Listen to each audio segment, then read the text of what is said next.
Operation Sindoor குறித்து விளக்குவதற்காக திருமதி கனிமொழி அவர்கள் தலைமையிலான குழு நேற்று மாஸ்கோ சென்ற நிலையில் ரஷ்யாவின் தலைநகர் மாஸ்கோ விமான நிலையத்தில் உக்ரைன் நடத்திய ட்ரோன் தாக்குதல்களால் கனிமொழி அவர்கள் பயணித்த விமானம் தரையிறங்க முடியாமல் வானிலேயே வட்டமடித்ததால் பரபரப்பு ஏற்பட்டிருக்கிறது.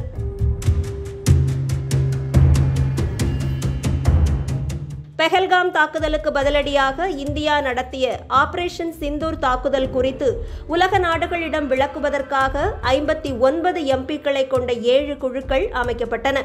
அனைத்து கட்சிகளை சேர்ந்த எம்பிக்களும் இந்த குழுவில் இடம்பெற்றிருக்கும் நிலையில் சசி தரூர், ரவிசங்கர் பிரசாத், ஸ்ரீகாந்த் ஷிண்டே, பைஜெயந்த் பாண்டா, சுப்ரியா சூலே, கனிமொழி ஆகியோர் இந்த 7 குழுக்களுக்கும் தலைமை பொறுப்பை ஏற்றுள்ளனர்.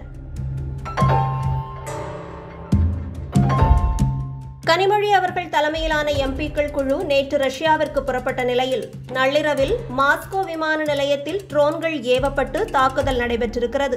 இதனால் சில மணி நேரம் உள்நாட்டு மற்றும் வெளிநாட்டு விமான சேவைகள் தற்காலிகமாக நிறுத்தப்பட்டிருக்கிறது.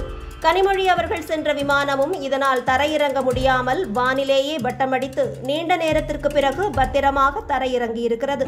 அதனைத் தொடர்ந்து கனிமொழி அவர்கள் தலைமையிலான எம்பிக்கள் குழு மாஸ்கோவில் இருக்கும் தங்கும் விடுதிக்கு அழைத்துச் செல்லப்பட்டிருக்கிறது.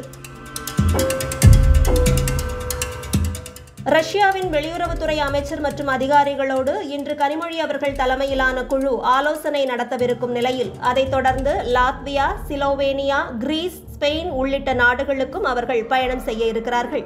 இது மட்டுமல்லாமல் ஐநா சபை பிரதிநிதிகளையும் இவர்கள் சந்தித்து பேச இருப்பதாக தகவல்கள் தெரிவிக்கின்றன. பெஹல்காம் தாக்குதல், அதற்கு இந்தியாவின் பதிலடி, பயங்கரவாதத்திற்கு எதிரான செயல்பாடுகளை தீவிரப்படுத்துதல் தொடர்பாக இந்த குழுவினர் உலக நாடுகளிடம் நமது கருத்துக்களை தெரிவிக்க இருப்பதாகவும் கூறப்படுகிறது.